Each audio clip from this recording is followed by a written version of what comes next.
Enter madman, stage left. The audience rises and holds their breath.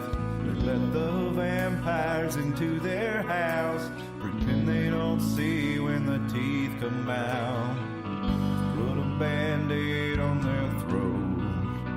No one wants to rock the boat, and no one wants to talk about it. You're not supposed to talk about it.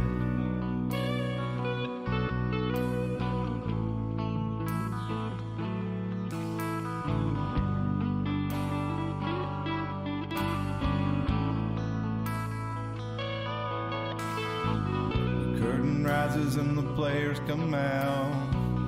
Webs of light spinning from their mouths. Stop looking, listen for a little while.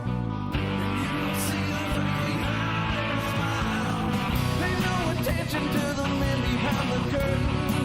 Just look away when you see the blood spurting down to a steady drip.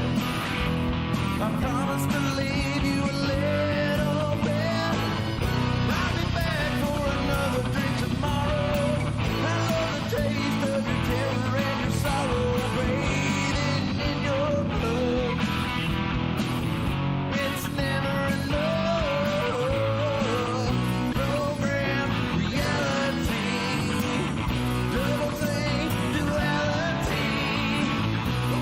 On the face of all mankind, our numbers up and the dead for a time.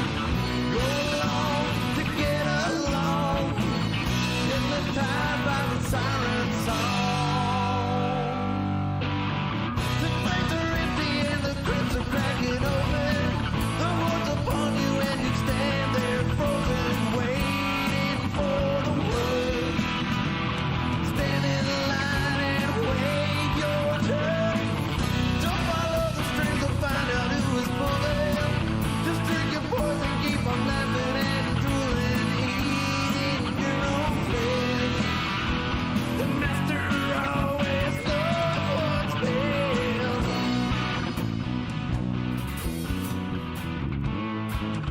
best. Stop doing the bass solo. Hello and welcome to the Iron Mountain Hour as we cut Dustin off on the bass solo there on our intro song. It is 10:03. Really fading in the stereotype, aren't we? Yeah, we always got to fade out on the bassist. Yeah, it's unfortunate. Go to the bathroom, go take a smoke. It's Bassist unfortunate. Doing a solo. Yeah. Well, I'm sorry to do that to you. So we got Dalton and Sean in here already. All right. I'm just Thanks for joining us, guys. Here first, sorry. Hey, and welcome to the Iron Mountain Hour. It is Sunday, June the 19th, 2022. Thanks for joining us, Dalton. Thanks for joining us, Sean. I hope you are out there, Ben. You're saying in the chat. Looking for Ben in the chat. And Give us a today, hello. 31 years ago, was the first time Goku went Super Saiyan. Oh, is that right? Yes, I've seen it all over Facebook all Oh, day good to today. know. All right. Super Saiyan. Oh, well. Now, June 19th, 1991. So what is today? Today's Sunday, right? Yes. We'll call it Blue Sunday. I'm sorry. It's the only thing I can come up with. Well, Golden it's almost Sunday. Blue Monday, so. I thought of that already. It sounded sexual. yeah, that's why I said it. if you're into that sort of thing. But we want to thank you for joining us. This is our 40th episode. We're going to be delving into a few strange topics tonight. We're going to look at Stranger Things and the Montauk project that a lot of the ideas for Stranger Things came from, and where some of the other ideas that this tie into. And if you think it's strange that our government might be engaged in some of these things, you probably haven't read a lot about it, because I hear a lot of people who hear about these things and they call it conspiracy theorists, or you're a tinfoil hatter or something like this. But most of the people who say that have never read any of this stuff, and probably have read an article debunking it, supposedly, which is usually based on a straw man argument where they make something up that is not actually representative of what the people who are promoting these so-called conspiracy theorists are saying. And then that makes it really easy to debate that argument and shoot it down. Even the Wikipedia page says, "Oh, this is fake." Yeah. Yeah, right off the bat, when you look at several of these articles we're going to look at, they say in there about the Montauk project, Yeah. oh, this is not real, or this has been widely debunked. And well, I mean, a lot of the evidence that people do throw around is from a book from a fellow who had hypnotherapy to bring back apparently his memories, his repressed memories of being kidnapped and abused as part of the Montauk project. But we'll get into that a little bit later. We also want to we're going to start a little segment. Of course, we got the green room coming up. We're going to go through a couple of news stories, but then we're also going to do Welcome to Appalachia for tonight.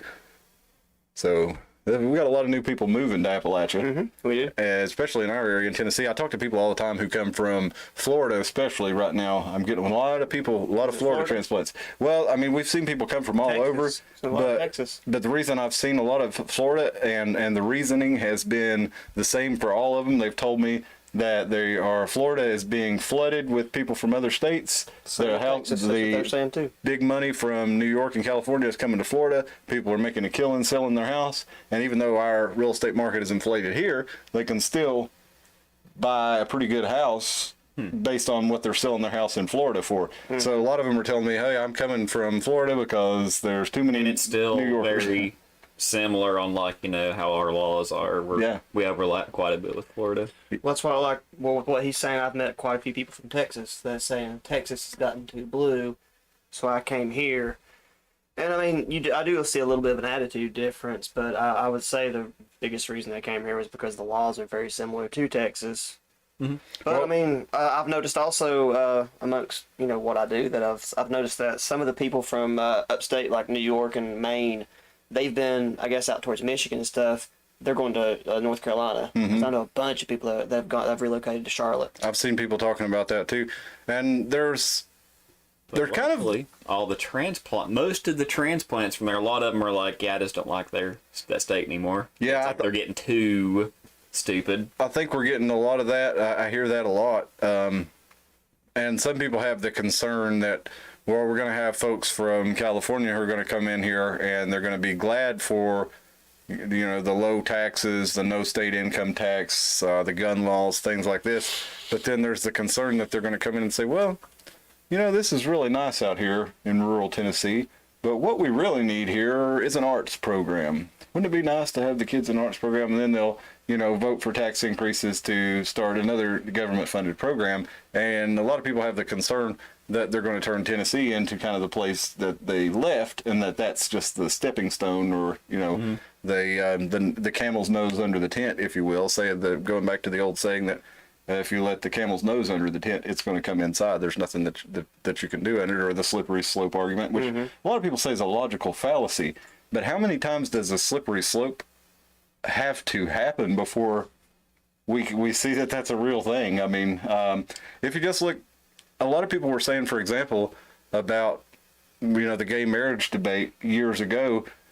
The folks who were activists on that side were kind of saying that, well, we just want to get married. What's wrong with getting married? Mm-hmm. And now it's kind of turned into, and I don't think there is anything wrong with getting married. I've always advocated that. Hell, I went to gay weddings before they were even legal. But in my opinion, it just comes down to the state does not have the job to decide who can enter into a contract. It has the job of enforcing the contract. And if you make that any contract between two consenting adults, I think that's one of the only jobs that the state has, is actually to enforce that contract. And that would include marriage. So anyway, it started with that, and then we see it today with a lot of the LGBT activists being prominent in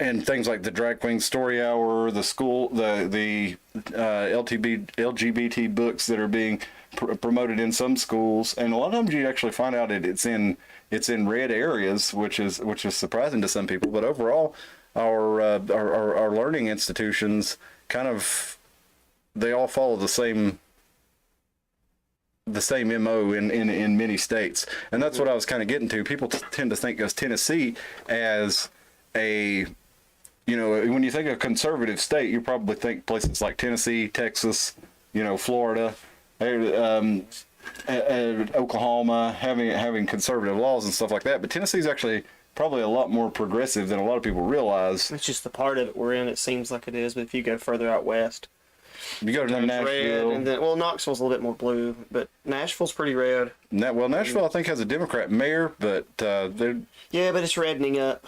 so to speak. I'm more referring to the state government as we have I'm referring to the population. We have a pretty strong state government, and even though does tend to be more conservative, the fact that the state government has a lot of power in and of itself, is kind of counterintuitive to that.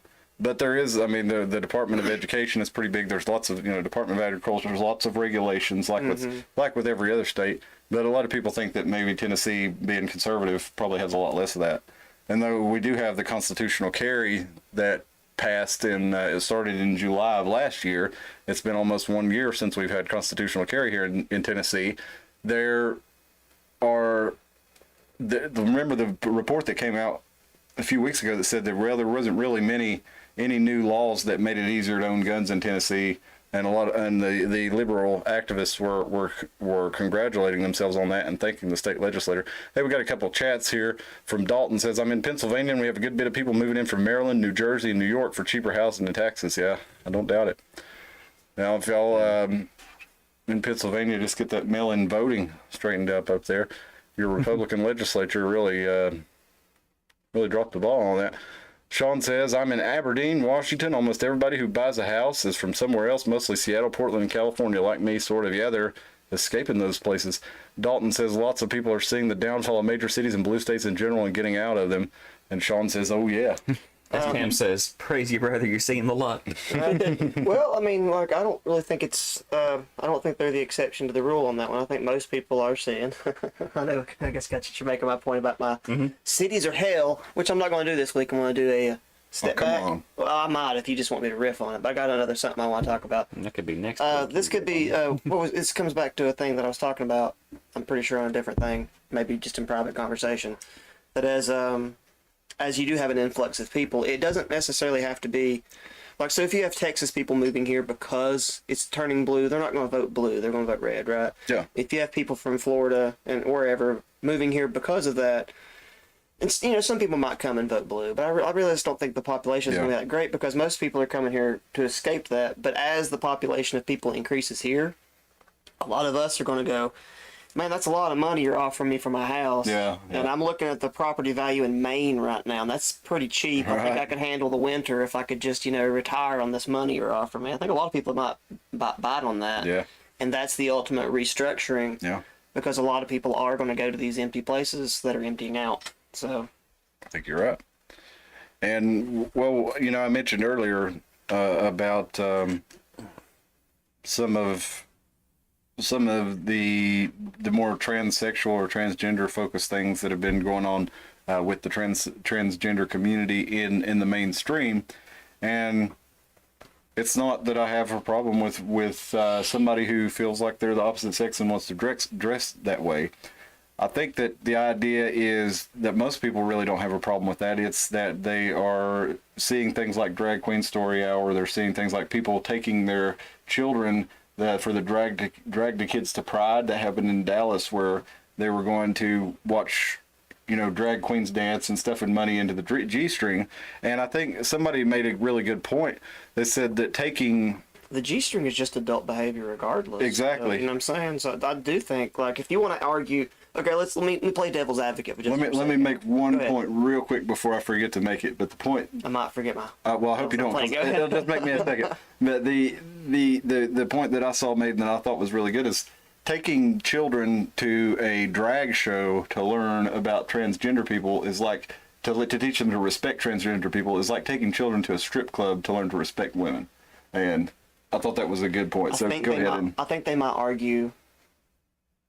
That what you're saying there is you're arguing against that the drag culture isn't a part of it but let me go back to my original devil's advocate because I can't really speak for that, but I think they might make that a culture argument there.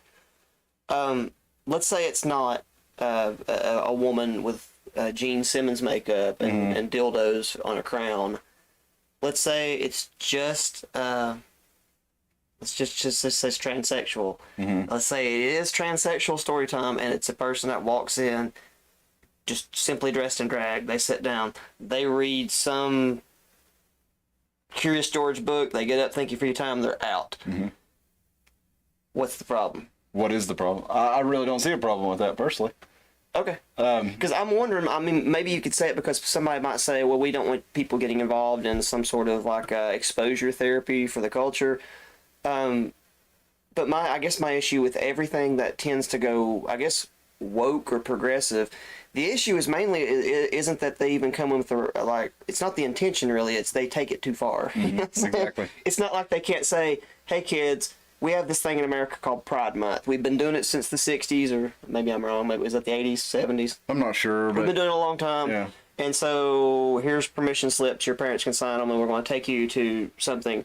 And it maybe not be a full-on drag show. Yeah. I mean, where do we meet you halfway, without the overt sexuality, I think is the main problem. Yeah. Because again, I don't have a problem with my children knowing that there are That gay people in the transsexuals world, exist. or 'Cause we've knowing moved on that to there, transsexuals, or, I mean, or yeah. knowing that there are transsexual people. That's not the problem that I have. I mean, that's something that has existed in the It does world. seem to be every time that there's something with Pride, it does seem an awful lot be like a lot of nude asses. You know what I'm saying? Mm-hmm. Yeah. It's caricatured on every like Family Guy and I mean, let's sort of show like that.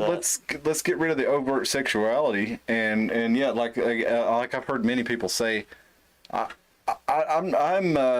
don't want to see anybody making out or rubbing on people or being nude in public. I mean, I'm a straight heterosexual male, but I still don't want to see a nude woman walking around in public. I mean, it's not my place to decide if that's what you do or not. I'm going to say you're on a level line, but I don't think you're not allowed to say that maybe your children shouldn't have to see that. Okay, right? yeah, that's pretty much what I mean. It's not that just I would. because, like, just for example, like if a 9-year-old boy doesn't have to not enjoy something for it not to be too early. Yeah. For example, you know, you got to comment while I gather my thought here. Sure. Here we see Sean says Aberdeen and Grays Harbor County is generally mixed, more conservative area, but it's still a bit mixed. And he says here you see blue-haired people like Seattle and also with Trump flags. Yeah, we're like that really in Johnson City. It's like that around here. Yeah, and I think we find a good mix of that, don't you? Because I'm friends with people who are gay, transgender, lots of different communities. I've seen some tension, And but, there is some, but at the same, I mean, we do have isolated events here and there. well, I guess since what you're saying right now goes to the point I was just now remembered, Okay. and was about to make is, do you think heavy-handedness is what causes the overcorrection? So, like for example, if homosexuality, I'm just making a case, if homosexuality wasn't seen as so depraved and wasn't so scorned by the public for so long, do you think by the time it got to the mainstream, like if it was always accepted, do you think it would be so caricatured? Because I mean, like, I mean, maybe I can say something that can get me canceled from what? Right. Here, like, That's a good point. for example, if it wasn't so pushed down into the dirt and like hidden, by the time that flower grows, did we pervert it? You know what I'm saying? Right. Because now it's like I'm flaunting it in your face. Like now it's like I'm shaking my nude ass on a float. Yeah. That's like when we push something to be repressed. So just like when you were a teenager and your parents, you know, you had two types of kids. One would quietly rebel, and the other one would open in their parents' face. Yeah. So I Try mean, to do you rub think it it in. calmed down at some point? Because I have to think like you'd think there's gonna have to be like a whole generation of like gay people that are gonna be like, well, you know what? I kind of don't really think it's anybody's business, and I'm gonna go back to my job. Honestly, we see a lot of. You're like, I just want them to be like, it's like, let's be miserable like everyone else. Well, not even like that. Just like I don't even have a problem with the pride part, but he made a good point with like, why does it always have to be sexual? Now I think that really is the only point. I mean, Like, you can bend it everybody right likes down to that. I that. mean, okay, I guess there are asexual people who don't, but like, it doesn't matter if you're bisexual, heterosexual, homosexual. Everybody likes to have sex, right? I mean, pretty Da da much. da da da. There's your PSA, kids. Everybody likes to have sex, Hashtag. There you go. but we don't need to hear about it all the time. It doesn't matter what sexuality you are. It doesn't have to be connected to everything. And just because you're trying to show kids that homosexual relationships exist or that transsexual people exist doesn't mean you have to throw the sexual part in their face. Just like I don't think there should be any room for pushing kids into anything. I think it should be just back off and let them figure it out. Let their families figure it out together. Well, like I don't think like because there's a balance. Like, we always talk about like you could take like I think pretty sure it's Hasidic Jews where like when they fornicate, or I guess whatever married sex is called. There's Yeah, a it's not fornication if you're married. yeah, there's a blanket. Procreation. There's a sex blanket that they have to wear. You know Oh, what I'm is saying? there? I didn't Yeah, know that's that. a real thing. Okay. Like that's I'm not trying to make fun of them, but like No, I didn't know that every was a group thing. of people, like every religion has a group that goes wacky. You know what I'm saying? Like the Buddhist people that climb on top and flagpole sit until their like butt falls asleep because they're, you know what I'm saying? Like every group has a wacky person. And the Hasidics, if I'm not mistaken, are the ones that like they'll have like the head thing with the, it's like a pole that's in front of their face and has this little itty bitty Bible. Oh, The yeah, Old I've seen Testament that, says yeah. keep the word of I've the Lord. seen that, yeah. At all times. Yeah, so they Yeah, take it so- very literally, don't they? Yeah. So And some people do. And but here in Johnson City we have a similar makeup to what you see. I mean, in Johnson City it's kind of more, even though they do vote Republican typically in the city and county elections, they're a lot more moderate, especially with social issues in Johnson City. And in the surrounding areas it's getting more that way because people are becoming accepting of people who live different lifestyles, as long as those people don't throw the differences of their lifestyles right into people's faces and try to shove it down and shove it down their throat, as they say. I think people get along. If you look how the television in the 1990s really changed the viewpoints that people had regarding homosexuality. You had Ellen DeGeneres doing the first kiss, on television, and you had a lot of times you'd have in movies, in especially the late 80s and early 90s, you would have a homosexual character who turned out to be all right and helped the good guys. is that conditioning? I think so, but I think it was a good use Do of we that. need it? I think we We're did. gonna argue that the government media needs to not do that to us, though. Well, I mean, So I think we're back to balance. there is some degree of that, but at the same time, that's a natural part of life that people weren't accepting, and I think it's good to I mean, if you're using that power maybe to see, just like they used to show people that drugs were bad, they'd have a messaging and that drugs could destroy your life. That didn't necessarily stop you from experimenting with drugs if you didn't want to, but it showed you examples of how that could Dare be. showed me what they were all called. Yeah, now I'll be honest, Dare really. I didn't know what they were called until Dare showed me. And see, that's the state getting into it, which I usually have a problem with. And Dare was a good example of that because here's how Dare did it. They said, It's like, This here's is- heroin. It's like, what? yeah, Here's a list of things you've never heard of, except for maybe pot and cocaine. this is cocaine. Jim does cocaine because it makes him feel really good. He's sad and it lifts his mood up and it makes him have a good time and it makes him have more fun when he parties. But don't do cocaine because it could make you really sick.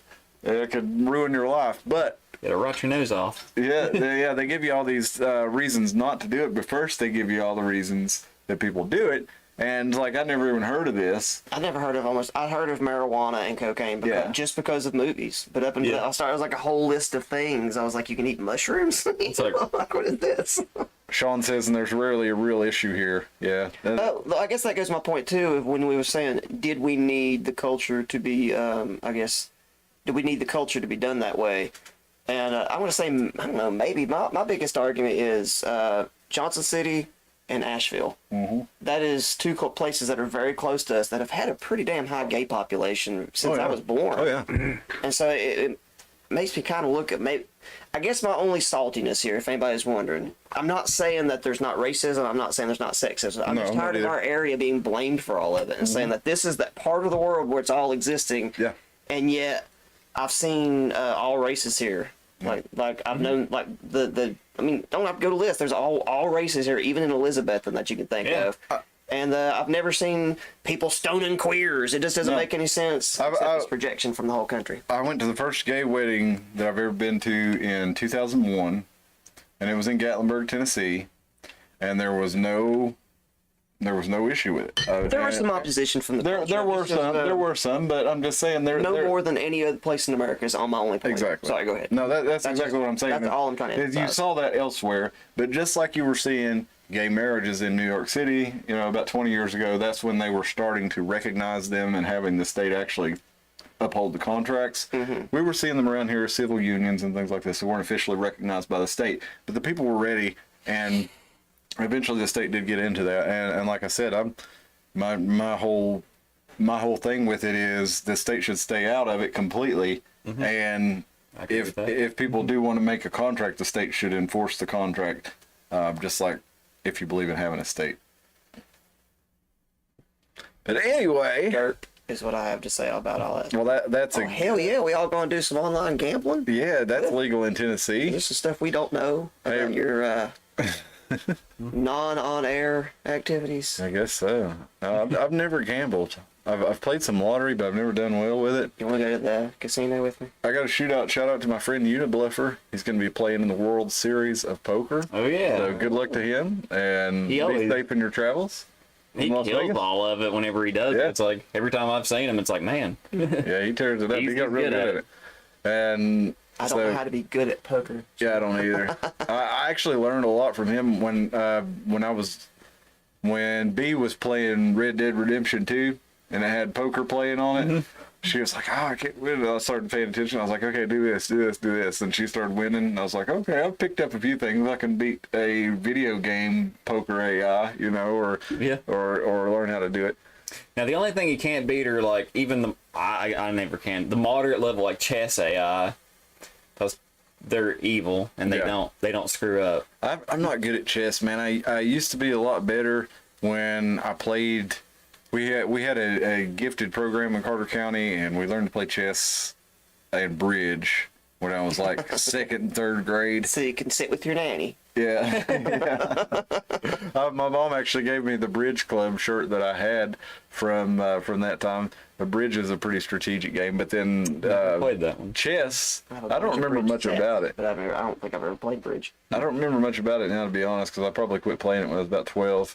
But chess, I still remember how to play. I just can don't play it. remember. I've never I remember learned how all the the pieces moves. move, but I don't remember like all the strategies Like and this the procedure defenses. And and this- yeah, no. I used to know some of those, but it's been a long time. I do have one of those. I have like one of those. Like if it plays out, like the 6-move win. Yeah, I do I do remember- know one of those. I I'm do like, remember the main one to bust through with the. You move your pawn, and then you bust through with the bishop, and then you have the queen right Yes. right behind Okay, it. yeah. Yeah, it's the same And one. if nobody moves their pieces in the right way, then you can get a quick win. Yeah, on as long as somebody. the opponent doesn't move a certain pawn, Yeah. like you can win in like 7 moves. Yep.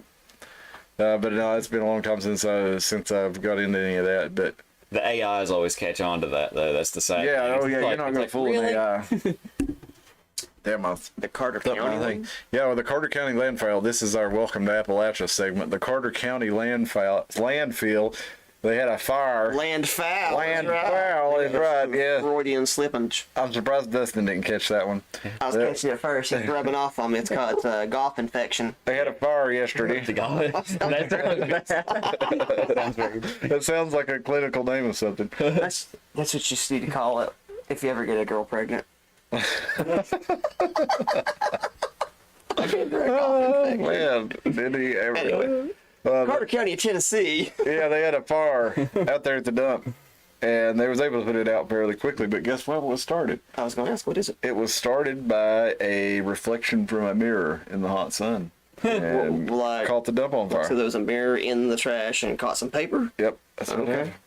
It's believed to be a mirror that was dumped in the demolition area that may have reflected sunlight to start the fire. Downed UFO. Oh yeah, could be. Hey, listen, I heard a interesting to tale. quote some Hanging Judge's Pillbilly stuff. Was it a tar fire? Yes, Tar Far. Dude, I forgot about that song. I wrote a song called Tar Far, and it was about having a party at the Tar Far. You ever been to a Tar Far? Well, if you've lived in Appalachia at all, you probably have at some point over, at least if you're our age, you've probably been to somebody who's lit a tar on fire, and or a couch. I've had plenty of couches. Hey, out there in the chat, has anybody ever jumped over a burning couch? Am I the only one? Raise your hand. No, Dustin's jumped over a burning couch. I'm not surprised by that. If Nope. you're in the chat and you've jumped over a burning couch, give me a shout. Now, if anybody's jumped over a burning tire, no, you got my props. I've never seen anybody do I that. just don't like the smell. No. Yeah, That's what's so rough about it. Like, I don't. If I'm going to sit around bonfires, I definitely don't want to be like rubber. Well, I don't want to think sit you around a learn. tire fire either, but I've been places where people have burned tires. Yeah, but also for like the couch burning, I've also like been at where you burned old beds. Yeah. It's like you really understand like how house fires can happen, Oh, how yeah. quickly and how violently they burn. Especially when you see materials that do weird things. Mm-hmm. So yeah, Like a lot of old mattresses and stuff, like it's almost like napalm. It's smoldering. Yeah, they start dripping blue fire and because it catches flaring other up really things. high. And then as soon as it does, it's just like, and it's all inflamed. You're like, okay, I see how houses burn down now. And then when you jump on said mattress and bounce off of it, then it just shoots flames everywhere. Yeah. Don't do this at home, Don't folks. do- yeah. This video is not for children. If any children out there are watching this, turn it off. Tell mom and dad Ben's that you in there. messed up. We got Mr. Crab. Ben, are you here? Yeah, I got him first. All right. Bam. Ben says I lit a recliner on fire and burned an acre of ground. Yeah, when See that last part? when I was a teenager, my brother about set a field on fire. Well, he did set a field on fire, Oh yeah, I remember the story. but we won't talk about that. Tractor fires count. I'm pretty sure the statute of limitations is out on that. That's what Dalton just said. Sorry, I'm so far. My chat's ahead of yours. Dalton says, "Do tractor fires count?" Tractor Do fires tractor count? I don't know. tire. Tractor tire fire. Tractor tire fires Well, count. that's a real Yeah. tire fire. They definitely count. Yeah. Because those are big tires. You ever seen like those? it's terrible. You ever seen those tractors that they soup up and they're like drifting through the field and they're? I remember I watched a video where a guy transplanted an old Volvo engine into a tractor and yeah, just doing yeah, burn that's it. more like It was a over in like semi-engine. definitely for that it was over in Finland. Yeah. He's just sitting there on the road just burning out everywhere, and I'm like, this is neat. Well, we got this other one for our welcome to Appalachia. A Bristol father delivers a baby roadside along Highway 394. Yeah, that's the track that goes around Bristol Motor Speedway there. And that's an appropriate place to deliver a child if you're going to deliver a child on the side of the road, because I'm sure they were in a hurry. It's Bristol, baby. That's right. But Please name your child Dale. Oh yeah, raise hell and praise Dale. I wrote a Dale song. Bristol, insert last name. I wrote a song for Pillbillies that we never finished. Well, I finished writing the song, but we never could figure out how to play it, and it was about buying a Monte Carlo that was possessed by the ghost of Dale Earnhardt. And he went to the Daytona 500 again. Yeah, so, It was amazing. I yeah. just never got it quite. Since we're speaking of Polished. Dale, I wrote the music and the lyrics all the way out. Just wasn't ever able to play it and sing it at the same time. Do it. speaking of Dale, his son crashed near us. Remember? Oh yeah, they had It's the done a plane great- crash. If anybody in the chat, Yeah, that was crazy, dude. I was right what's there. close to us is Dale Earnhart's plane came right across the interstate. That it No, it was on Highway 67 out there in, yeah. in Elizabeth near the airport. Yeah, I was right there. Like I drove in to get gas right there, and they were just bringing him out, and one of the firefighters came over, and I was standing in line, and he came in the door. And I was like, dude, you can go ahead of me. And I was like, matter of fact, no, just put your stuff up there. I'll get it. Like, we had a couple of Gatorades and a candy bars because one of the guys who was helping with it had a diabetic thing and had to have some sugar real quick.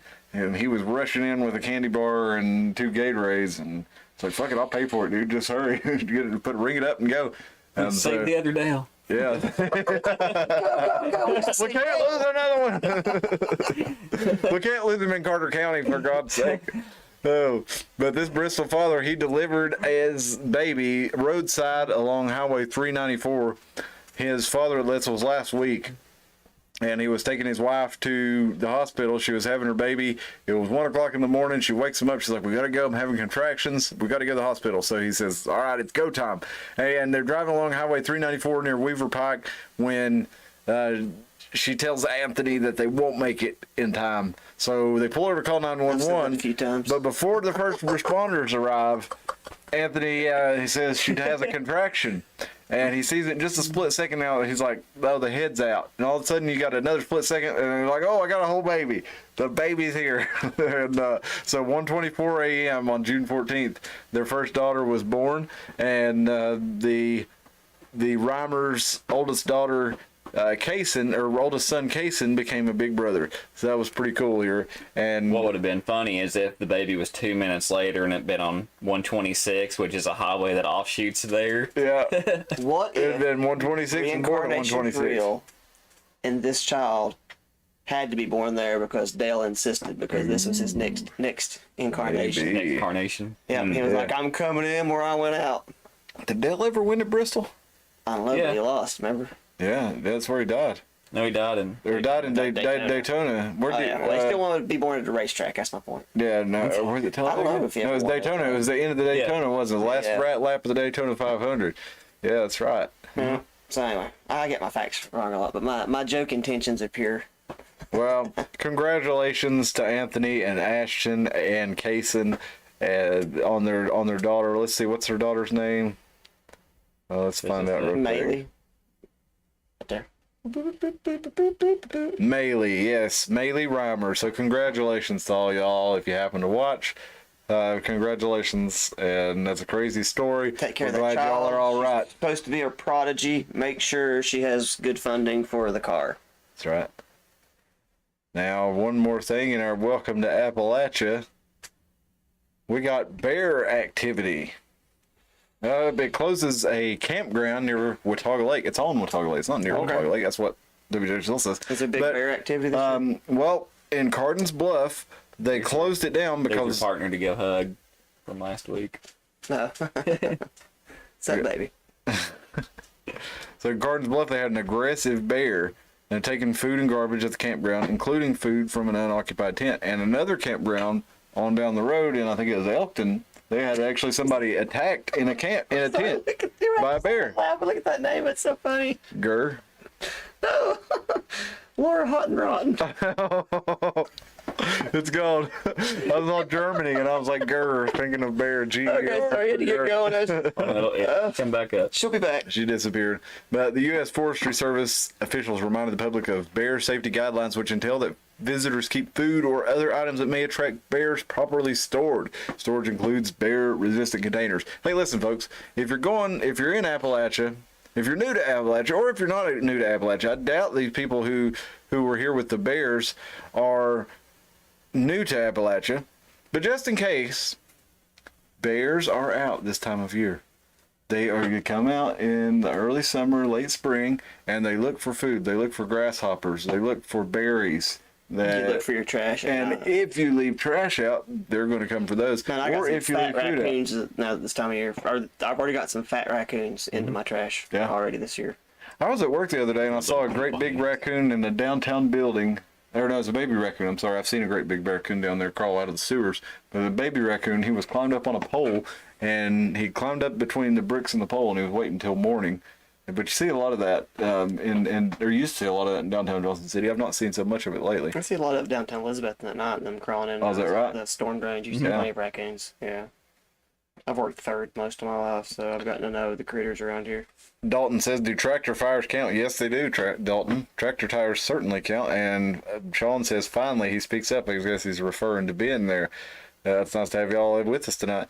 But, yeah, the bear, if you don't know, if you leave your food out, or even if you just have They'll do that in food containers that have had bear, food in them, and you leave them out, there's going to be bears coming. The trash cans are built to be bear resistant, but the bears can still smell them. So you got to be aware of what you're using, where you're putting it. If you leave open stuff in your campsite, you're definitely going to get visited by a bear this time of year. They definitely like picnic baskets. They do, yes.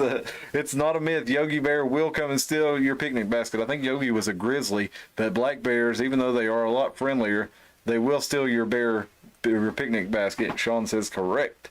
And the bears around here are different from grizzly bears and polar bears. They're generally not aggressive towards people, and they're mostly curious is one of the issues. Yeah, but they are afraid of people. So if you see one, unless they're cubbing, you can just be like, hey, and they're like, oh god. yeah, they're not used to seeing people. Now, some of them, the ones that are used to seeing people, those are the dangerous ones, and that's why people end up having to shoot bears. Or we had the Forestry Service. I called them last year because it's probably been 2-3 years ago now. But we had a bear in the neighborhood, and he was knocking over trash cans and tearing into stuff. And I called the Forestry Service, and they said, "Well, do you have your trash in the trash can?" And I said, "Yeah." And they said, "Well, do you have a shotgun?" Because I asked them if they would come and start killing geese. I asked them if they would, come and relocate it or something, because I didn't really want to kill a bear in my neighborhood. We are in the woods. I mean, so it's to be expected that a bear is going to be pretty nearby. I mean, you go 100 yards in any direction from my house, and a couple hundred yards in that direction. But anyway, it's not very far you have to go, and you've got woods. So it's not surprising to see a bear about. But I was hoping they would come and relocate it into a less populated area. But they said, basically there's so many of them, they can't come and relocate every one. If the thing keeps coming back every night, the guy said shoot it with some bird shot in the butt, and if it doesn't run away, then have some buckshot behind it and shoot it with that. Which luckily I never had to do that. So that's not where that carpet came from? Well, I didn't. My neighbor took care of business.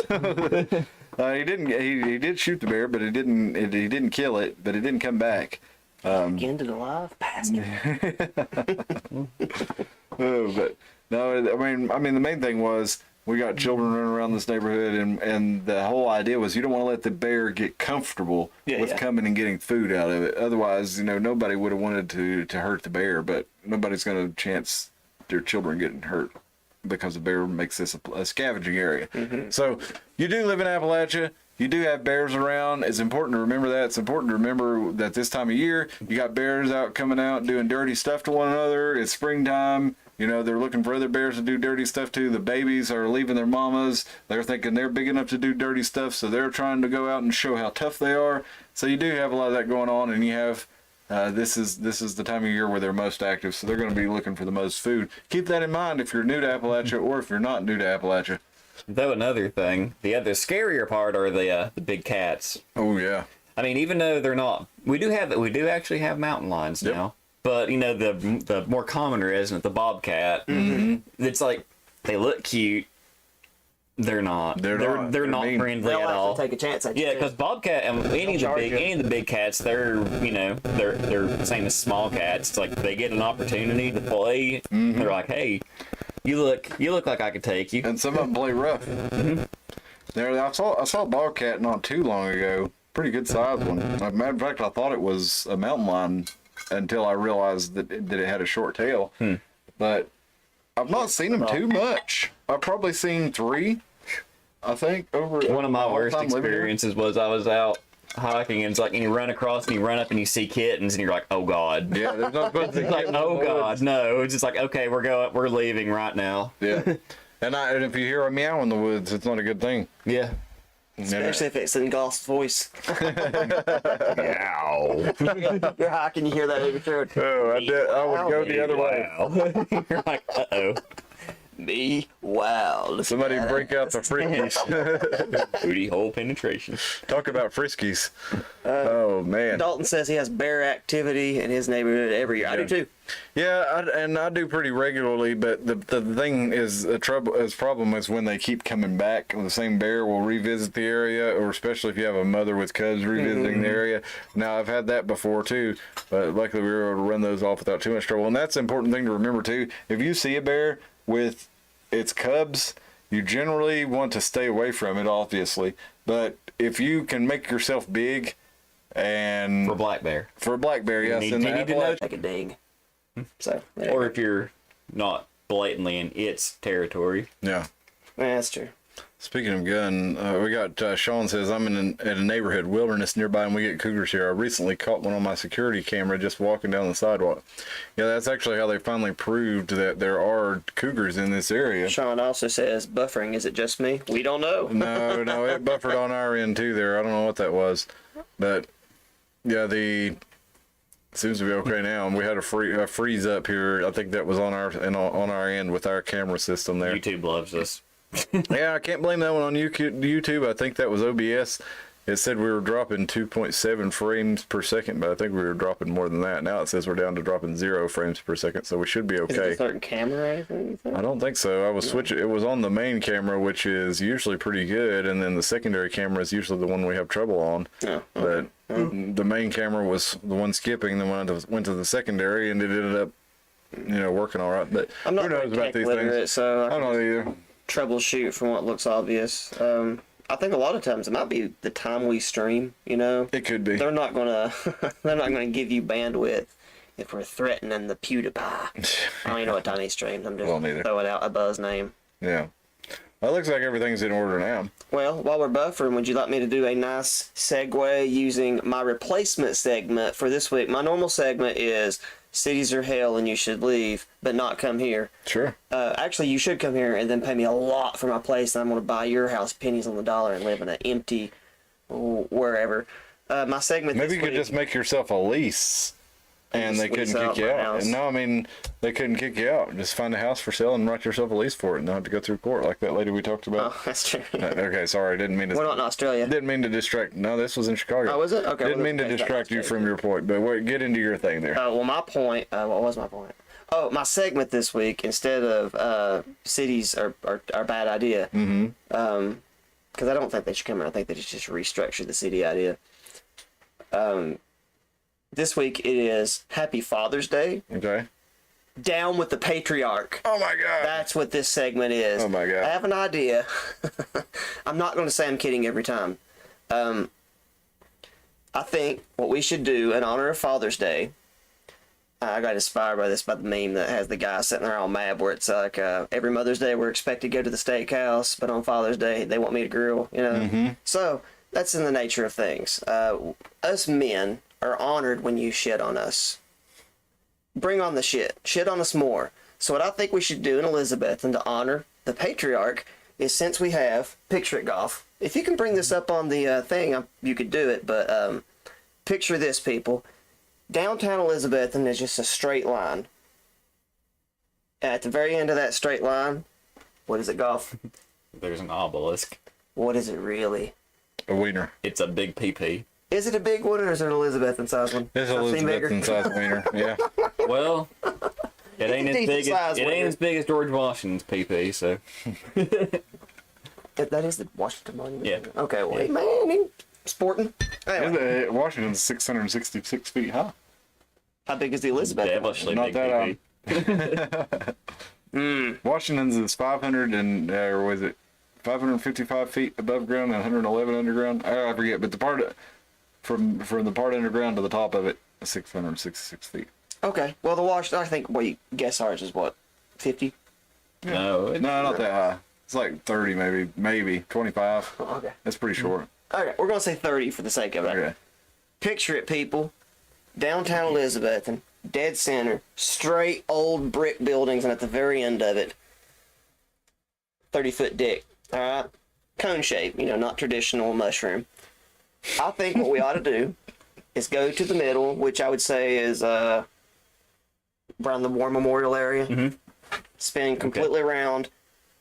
Take the equal distance from wherever the giant pecker is. Go the other way. 30-foot hole. So put us a badge pit. Yeah. What about why don't we just put a boob like the Capitol 30 building? foot hole. Has to be well, first of all, I'm trying to worm my way into the Illuminati. Okay. And since we have pecker on one side, we gotta have badge on the other, so ergo here is it, can they see this? Mm-hmm. Alright, I'm proposing we invert that and stick it in the ground on the opposite side of downtown Elizabethton. There we go. Yeah. In honor of the veterans of all wars. Yeah, well, we don't have, that doesn't represent the women, does it? No, it doesn't. So we're gonna have to take that, In turn it honor, upside down and shove it in the ground. In honor of Rosie the Riveter. Surely, okay, if we go down to that War Memorial, that's, I guess, what street is that on? Elk Avenue. Is it Elk Avenue? Well, that's the main strip. The one with all the one that has well, all like the. the War Memorial's on that side. There's a walking trail, is what I'm saying. It's like that wavy. I think it's like a ebony looking What stuff. street is that on? I can't think of Oh, the street War name. Memorial, it's on Elk too. The one that you can walk up and down and look at all the names and stuff. I mean, what I'm saying is, there's got to be a woman's name on that, right? Surely. Surely, right? So, she's not represented by a 30-foot tall pecker of Osiris or whatever that's supposed to be. So, 30-foot pit on the Gotcha. other side. All right. So, but here's my segue, all right? Just segueing into our This is the sponsor for the segue. week. Oh, yes, it is, actually. We actually have a great... I'm so glad you reminded me. I'm glad too, because we wouldn't get the money otherwise. Yes, exactly. To segue into what you're showing on your screen, I know they can't see it. You're about to talk about the Montauk project, right? Yep. And we're going to talk about Stranger Things, right? Yep. Stranger Things features the upside down. Right now, Elizabethton has a 30-foot tall penis. You can't tell me in the upside down there's not a 30-foot hole. Oh. Look Now, at there. This week's sponsor is, as always, Tammy's Artisanal Toys. But, LLC, this week we're actually having the privilege of releasing her flagship. Did you bring us a copy? I don't. Oh. No. These things are being manufactured as we speak. God, an if I can only Independence have Day one. special since that's getting ready to be around the The turn. colors I can't do. I thought we might do a red, white, and blue sort of thing. Maybe it might be with her models. Her flagship one cannot be red, white, and blue, and I'll explain. Okay. The flagship model is the Scotty. Scotty. The Scotty is standard. I'll let you understand what that means in your own head. You and Tammy can work that one out. Whatever that means. But it only comes in UT Volunteer Orange. Tammy's Artisanal Toys. That's their pitch. That's all we were required to read off this week to get the money. And without further ado, let's talk about some Stranger Things. Well, I miss saying this show was brought to you by Tammy's Dildos. You can still say that. I do like Tammy's Artisanal Toys, though. It sounds fancier. It rolls off the tongue a little. Yes, Yeah, it and does. she had to change it for the LLC because That's she what it got was. little legal issues. Yeah, there was another Tammy's Turns out Dildo there was another already. Tammy, Yeah. man. They were actually threatening to have like their own creator clash and everything. But they don't make them like Tammy. No, the Scotty is made out of a material that I'm not allowed to say, but I do think you will enjoy, and you'll be seeing a Rocky Top. Everybody check out Tammy's Artisanal Or Toys. Rocky Cock. Like one of the models. Oh, well, hey guys, Stranger Things Part 2 of Season 3, or Season 4, is fixing to come out. If you've watched any of it, we just got done with the Season 4, Part 1. It was 7 episodes. I'm not going to do anything on that just in case you haven't had a time to watch any of it yet. But Stranger Things actually has 3 seasons. It was made by the Duffer Brothers for Netflix, and they delve into a lot of interesting topics regarding government programs that have been declassified. Let's see what we got here. Got some chats from Dalton. It says, luckily, the area I'm from has only around 900 people. And Sean says, 16,000 people's here. I'd like to be a little more out in the country. Yeah, Elizabeth, in the town that we live pretty close to, The spread out nature, I guess, is what helps us. is about 15,000 people. We have about 50,000 in Carter County altogether, but Carter County's pretty good size. So there's plenty of room for all those 50,000 Good enough people. size. And that if you they don't do. know, if you look at it on the map, it's shaped like a middle finger. It's kind of I never shaped, pay attention. shaped like a stumpy middle Like finger. a fat hand with a stumpy middle finger, yeah. I'm wondering if there's any other areas out there, and I guess maybe we can't. Well, I guess maybe Seattle and Pennsylvania could help me with this one. Carter County is so large that when we have bad weather, one little chunk can have bad weather, and it forces them to close school for absolutely no reason for a really long time because of the way the districting done. I'm wondering, is that a problem in other parts of the world that have question. strange weather patterns? We also have We also these- have a lot of elevation changes. Yeah. in the That's what I'm county. saying, because Pennsylvania has a lot of elevation changes. It's very similar to us. And then I know Washington's precipitation is very similar to ours, but I don't know about the we landscape. have a lot of mountains that run alongside one another. So we have a lot of, we're kind of in valleys. We live in the valleys here. The whole area is mountains, and then we settled in the valleys. So we have what they used to think were areas that were safe from tornadoes and things like that. But we had a few tornadoes in the valley over the years. But yeah, that's an interesting question. We do have a lot of people spread out, and we do have a lot of variation in the climate. And let's Well, it's go. like you go from like, I don't know what down here in the valley water elevation is, but it's like, heck, you get up on Roan Mountain and you're almost, 3/4 of a mile up or so. And then you get up on Carver's Gap and you're over a mile on the Round top. Mountain's 3,100, isn't it? It's higher than that, I'm pretty sure. We're at about 20. We're almost 2,000 feet right here, and then you get up to Carver's Gap. I think you're about 5,000. Isn't that right? And Well, then, if you get to the very top of the bulge, there's like the very top one that's actually like 62. Okay. Somewhere close to that. so how Buckner's Gap was it about 7,000? I can't remember. It has a sign that says maybe Maybe. 6,900. You got Sands Gap and Buckner's Gap going over I-26 on the way to Asheville. So we definitely have some higher elevations here. And all those people out there on the West Coast that think our mountains are tiny and the elevation don't matter. Well, I've been to Colorado a bunch of times and I don't get winded out there. Yep. We don't get winded near as easy as other people out there because we're already 'Cause they're sitting used at to it. 3,000. Yep. And so taking it up to, because you got to think I think the normal parts you'll be hiking around like 85, but you'll get up really high. But by the time you get up to 13,000, it's hard for anybody to be up there. So Oh, I forgot one more segment. This is important with our Welcome to Appalachia segment. We got Tennessee Secretary of State Trey Hargett charged with DUI. Guess what he was doing? Guess what he was doing when he got his DUI? Meth. I don't know what. Oh, he was leaving Bonnaroo. Remember we were talking about? No, you weren't here. It was just me. I was talking about Bonnaroo on Wednesday, and Bonnaroo was this weekend. After the fact. And sure enough, Trey Hargett, Secretary of State, arrested Friday night for driving under the influence after attending Bonnaroo. He looks like he'd be selling balloons filled with nitrous at Bonnaroo, doesn't he? Doesn't he? Doesn't he? He was booked around midnight, leaving the concert, and he posted a $2,000 bill just after 6 a.m. Saturday morning. And he says, on Friday night, after leaving Bonnaroo Music Festival, I was stopped by the Tullahoma Police Department and subsequently arrested for DUI. Driving under the influence is a serious matter, and I regret the circumstances that led to my arrest. So apologizing without apologizing. He regrets the circumstances which led to his arrest, which means I'm fucking mad I got arrested, man. I'm mad I got caught. Just like I do every week. Yep, exactly. We got Sean says Washington State has a green wet side and a dry hot cold side separate by Cascade Mountains. I'm guessing it's similar to I can only out here and then going into well, like Carolina.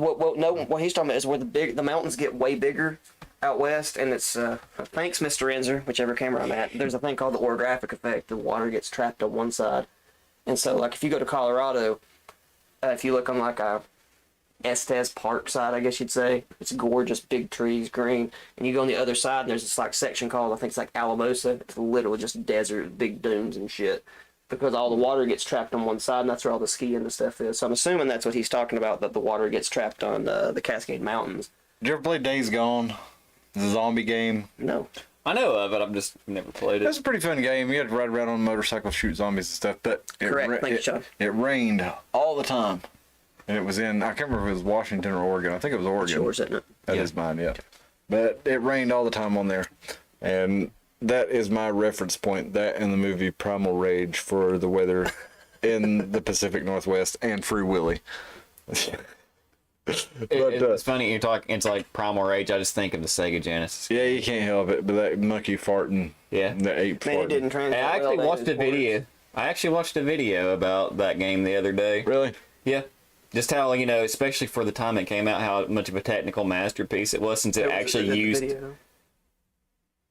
I forget who did the video now, but it was a newer video. He went and like deep dove into it, because it's actually since it's actually done with like stop motion, since they made actual puppets to do everything. That's what it looked like. Yeah, when you watch the characters, the sprite characters were kind of. There were like 3D characters on a 2D background. Well, it was inspired by like the first Mortal Kombat when they started using the human people to make all that stuff. But for like what was it, like 1990? Was it 93? 93, 90, somewhere in that. It's like it was Mortal Kombat. So okay. Probably I want to say Mortal Kombat and want to say Mortal Kombat Street Fighter was both 92, which means it was Street Fighter 2 Championship Edition was 92 or 91. Okay. It was early 90. I'm looking at 90 then. So we'll say 90 because my years might be off. The thing about Primal Rage is it got a really bad reputation because all the ports sucked. The arcade was really cool, although it was hard. But I liked the I'm telling you, I'm just saying, if you look at the arcade, then you look at any of the ports, and that includes even like the 32X and all that stuff, they all just look horrible in comparison. Well, compared to the arcade. Compared to the arcade, whereas even if you take even the first Mortal Kombat, if you compare that to any of the ports, except maybe like some of the shit with like Game Boy or like Game Gear or something. Yeah. The Nintendo and the Genesis, they both looked pretty good. Genesis didn't sound very good, but they both looked like Mortal Kombat. Yeah. But no blood on the Nintendo, and unless you put in that code. Put in the blood code. Yeah, on part 2 now part 2 was pretty good. Now, Ultimate Mortal Kombat 3 on Nintendo was pretty good. Mm-hmm. They did a good job. But now let's see. Dalton says my country is half in the mountains, of which is where I live, and half is in a valley. We're about 2,000 feet higher than the valley, and the weather difference is noticeable for sure. Sean says wet side is rainy and cool 3/4 of the year. Summer is usually sunny, 70 degrees, and very little rain. It makes the gray winters worth it. We kind of have a pretty extreme swing here. We can get 0 degrees in the winter and 100 degrees in the summer. It's all over the place. Sometimes in the same week. Yeah, that's crazy. Well, it was it got down to mid-60s yesterday, and the day or two before it was like 102. Yeah, yesterday, dude. Even today it was like. Today was like 80, 78, 80. I went to the shooting range for like 11 o'clock, and it was sunny and 70. But I was wearing a black t-shirt, black hat, and I never even broke a sweat. Black block. Yeah. Never even broke a sweat right out in the direct sun. But like Friday and Thursday, it was like 100. Yeah. And it was just full humidity the whole time, yeah. like 100%. And there's just, I was talking about it on the show Wednesday. I like to die Tuesday, just from the humidity. It was only like 80 degrees, but the humidity was crazy. I guess we better get into Stranger Things in the Montauk project because it's 11 o'clock already, or we'll never get anywhere tonight. And that's what we titled the episode, so we better talk about it somewhat, don't you think, instead of just the Welcome to Appalachia segment. But we got Stranger Things. If you've not watched the show, you probably should watch it. If you're interested in this show, you would probably like it. Tim, have you watched it? I have not watched it, but I've seen it referenced enough with other people's conversations. And you've not seen any of it? I've seen, I've been to when Universal Studios had their theme parks. But you haven't actually watched the show. I got chased by a Demogorgon. And I saw the girl use her psychic powers and pushed it against the wall, so I know some stuff. Okay. Sean says it rarely freezes where he's at. Very little snow, and we do get a good snow every few years. Nobody knows what to do. Same. Yeah, I don't know. I mean, every single year, but nobody knows what to do. People forget. And everybody thinks that because they have a four-wheel drive, they can just drive like normal in the snow. That's not the way that works. No, Welcome to Appalachia. You have to drive dangerously in the snow. Duh. Yeah, but you have to know what you're doing to drive dangerously. It's called. And But on the other point, you have to be able to keep momentum because you got the people that will drive 2 miles an hour in the snow, and you're trying to go up the damn hill, and you're like, even if Hey, you're driving not the snow, it's getting up called the room, yeet, yeet. That's what it's called. No, don't really do that. But, even if you're driving yeah, I know what you're talking about. That real slow pace that causes you to not get uphill. even if you had a four-wheel drive, you still have to keep your momentum going. If you stop in the middle of a hill, you won't be able to start going again. And there's always, I couldn't tell you how many I've had a four-wheel drive a little bit, but I'm mostly driving a front-wheel drive in Tennessee snow, and I do fine with it. And I couldn't tell you how many times I've passed a bunch of four-wheel drives in the ditches while I drive by in my front-wheel drive. Yeah, it is. And well, I don't think, it is overconfidence, but it's kind of ignorance too, because people think, oh, I've got a four-wheel drive, I can just go no problem. And that's not the way it works. and also people don't understand the fact of like counter steering if you do have slotted. This is the standard. Are you through Stranger Things? Have you seen Sean anything? says, I've been watching Stranger Things all along, but it only got in the middle of the second episode of season 4. The roller skating scene was too over the top. Are you there yet? Oh, keep watching it, man. It gets better. I'm telling you, season 4 is, the roller skating season. Yeah, roller skating scene. I get it. I see what you're saying. But keep watching. I haven't seen any of season 4, but I did know Neither have I. immediately that Kate Bush song was going to be really popular with the kiddos because Billy Cobb had as soon as it was released the next day, Billy Cobb had a cover of it. Well, that song right now, I read a post on Twitter. Well, I'll take it back. He covers interesting things that are usually relevant to the culture. So when he released a Kate Bush cover that I actually was familiar with, I was like, So I immediately was like, I typed it in to see what was going on. I was like, that thing's gonna be huge. And season for Stranger Things. It's How on like you say, it's everywhere. Like on Instagram, I posted like a story and I put the placebo cover of it. 'Cause that was my introduction to that song. Was in the early 2000s when Placebo did it. And I'm like, I'm gonna see, like let's make some buzz for some Kicked our camera stand there. some nice golf did? stuff. I did.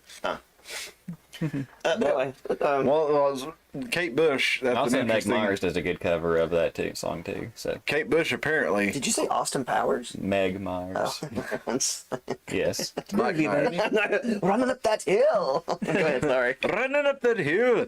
Yeah, no, dude. Kate Bush apparently owns 100% of the rights to that song. So according to what I was read, she actually owns everything on Record it. label at the time collapsed. So just from Spotify plays on it, she's making $168,000 a week. Well, good for her. Yeah. On a song released in 1985. That's what I'm wondering. Like, something had to happen. Like because what usually happens is songs don't usually just go up for people buy them. If it's a good song. So That is a catchy song. it was, but it was only like I think it was like a hit in Australia and somewhere There's else. hope so. for us yet to make money on this stuff. Yeah, dude. I'm telling you, the Because we guy, own all of our rights. the guy who wanted to buy, I'm glad we didn't, because the guy who wanted to, with Banana Records, who wanted to buy our rights, he had the idea. The whole reason he was wanting to buy our album or buy our songs was to sell them in Japan. because evidently the Japanese like hillbilly music and hillbilly rock and roll. So there's still hope for us. But like you said, Still hope for you to be big in Japan. yeah. Sean says there have been brilliant moments in the series. The mall opening scene was magical. The introduction of Billy was brilliant. He was the perfect asshole. I felt like I knew him. Yeah, if you grew up in the early 90s, you knew, well, like I started school in, what was it, 1986? 1987. That's when I started school. And yeah, the older kids, they were like Billy. I started riding the school bus then, and the older kids were like Billy. And if you haven't seen Stranger Things, he appears in season 2. He's Max's older brother. Now, I really enjoyed Stranger Things. I've watched each season a couple of times. It's very nostalgic, and I think they in season 3 they really capitalized on the nostalgia, and they were over the top on it. Like, it was like, hey, wink, wink, don't you remember this song? Remember when Trapper Keeper looked like this? Yeah, exactly.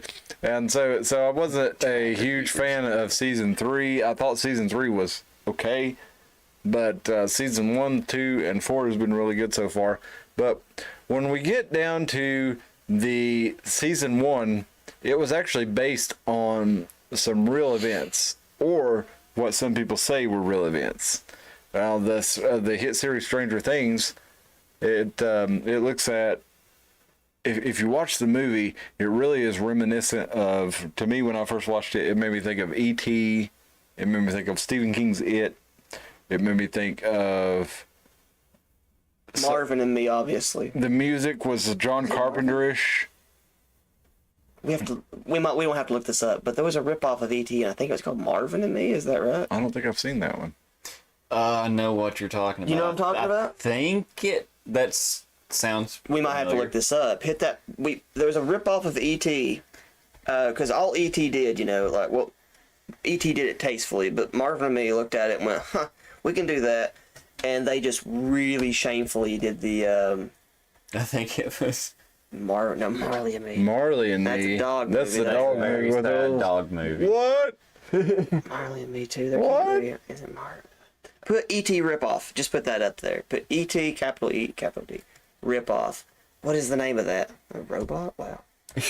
Sex robot. I of can't E.T. type, dude. Oh my god, an E.T. sex robot. What have you been looking at? I've been drinking too much of this warm water. I can't type. Mac and Me. Mac and Me. There we go. The E.T. and okay, so E.T. sex robot's the big finger. That's Carter County. ooh.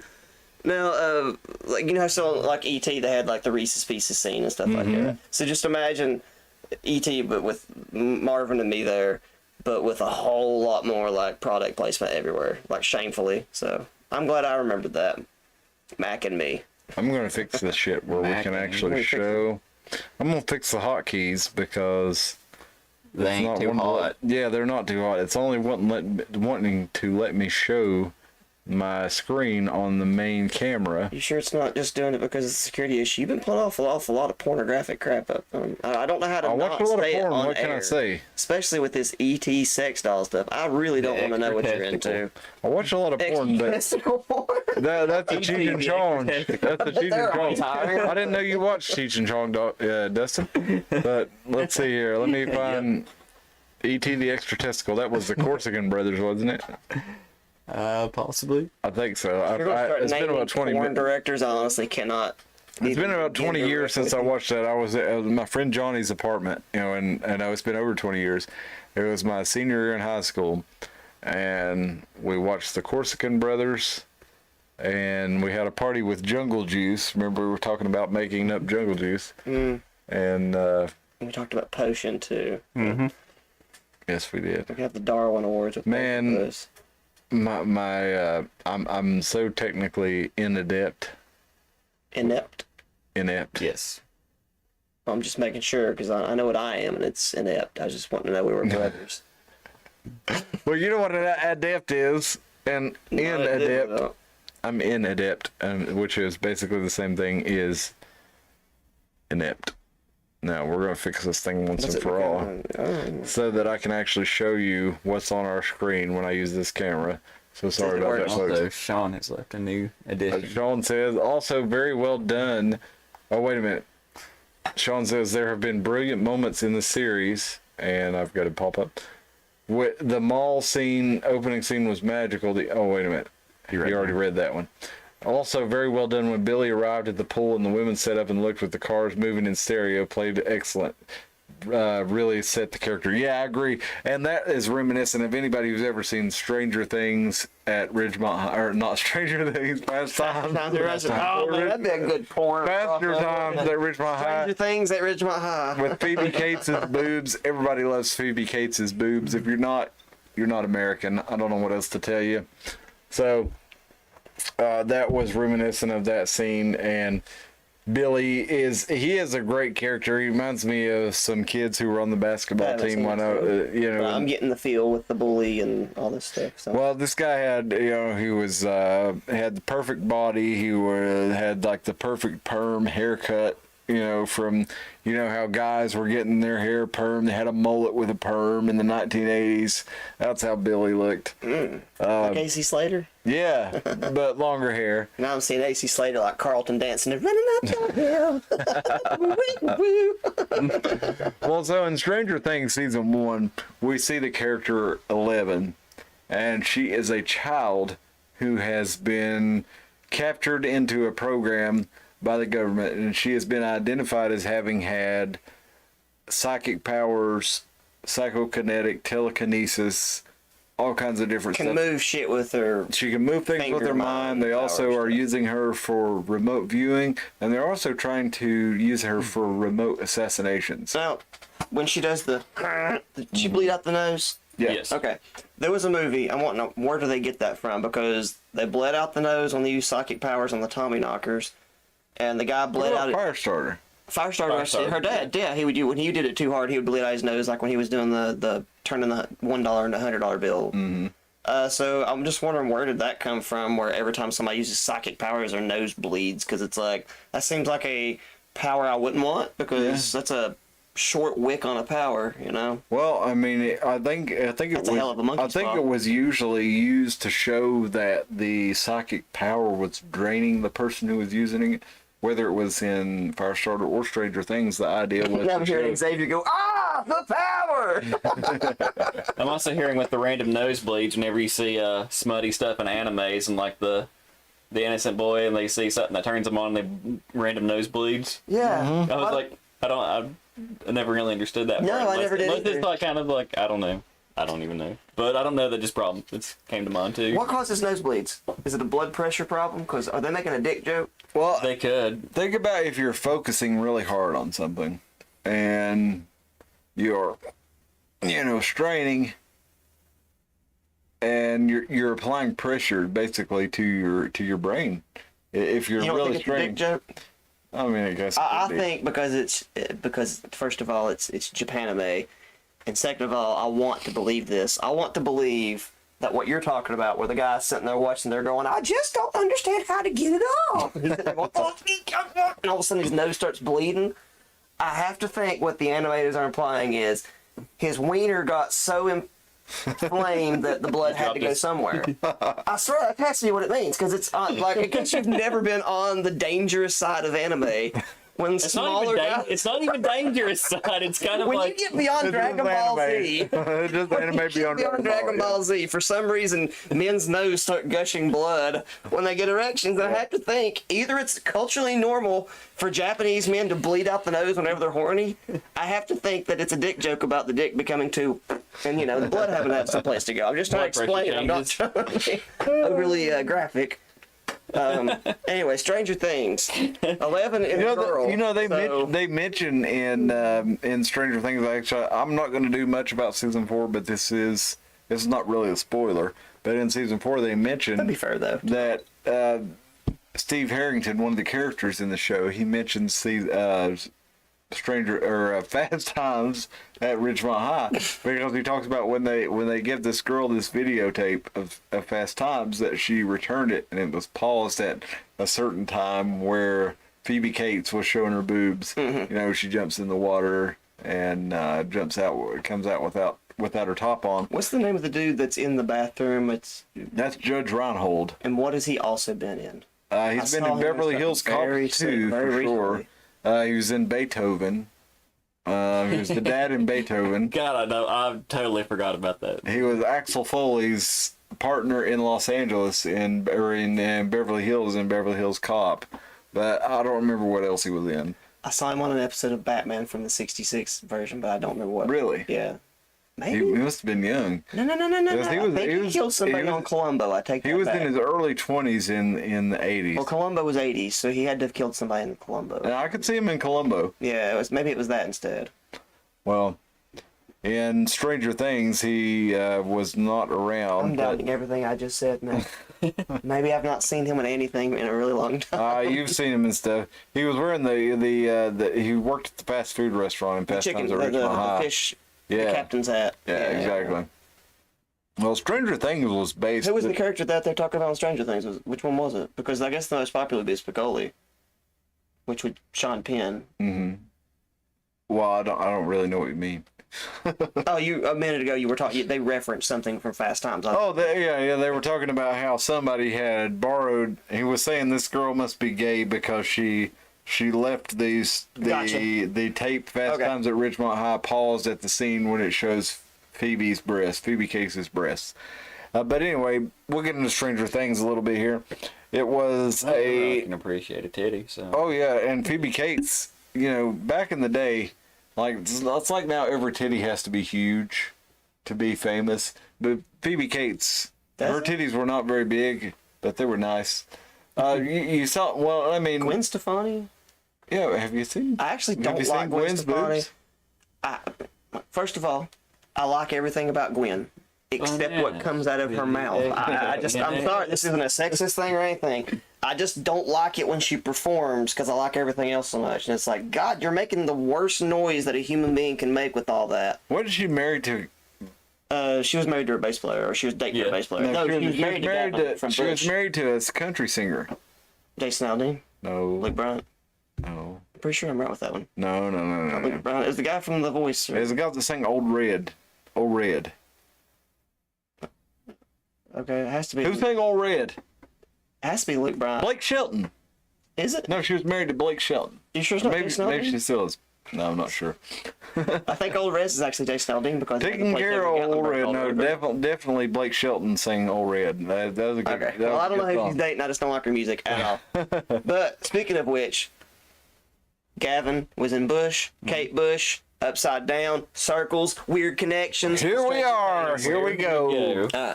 Well, the Montauk Project is what Stranger Things was based on. And they almost called the Stranger Things show Montauk. Because even though in Stranger Things it was based on a laboratory in Indiana called Hawkins National Laboratory, they were basing it on some experiments that happened at the Montauk Laboratory in New York, at the Plum Island and the Hero Base.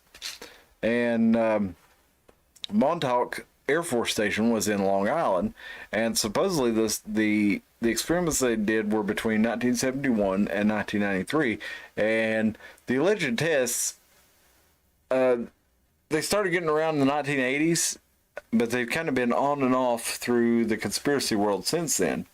And the idea was that they had psychological warfare, remote viewing, they had interdimensional portals, all these things that appear in Stranger Things. And they were based on there was a man named Preston B. Nichols who wrote several books on this, and he wrote a 1992 book called The Montauk Project: Experiments in Time, which he claimed to have recovered repressed memories during his time as a subject in the mysterious experiment. And he said he went to his psychotherapist who gave him hypnosis and caused him to remember repressed memories in which he was experimented on for psychokinesis, remote viewing, all kinds of different things. What's the year that we see is this that in? you're talking about? His book was in 1992, but I think he said that it was Like all these experiments in the 70s. Okay. Yeah, the 70s and early 80s. That's And Montauk. That's Montauk. Okay. We saw the Stephen King book Firestarter. We talked about there is a new movie on I think Paramount or is it Peacock? But anyway, they have a new Firestarter, and they had fire started in the early 80s starring Drew Barrymore. That And then they had a version in the late 90s. Did It was they? the early 2000s. That had I've Zach seen that. Morris in it. I don't think I've seen that. It was like a fire starter, and it had like a, colon something else. Yeah, I remember What that. was the other? Whatever. That had Zach Morris in it, so we're back to AC Slater doing his little dance again for whatever reason. Oh, do you remember? I don't remember. There was a movie about these things, but there was also the experiments where they were like trying to get people to blow up heart frogs and stuff by looking at them. Yeah. Is this the same stuff that we're talking about here? It was probably similar and definitely part of the same project. You remember The Men Who Stare at Goats. Goats? Yeah. That's what I was referring. So this is the George similar stuff Clooney. here. Yeah, and that was more of the CIA, I think, in the Men Who Stare at Goats, whereas this was,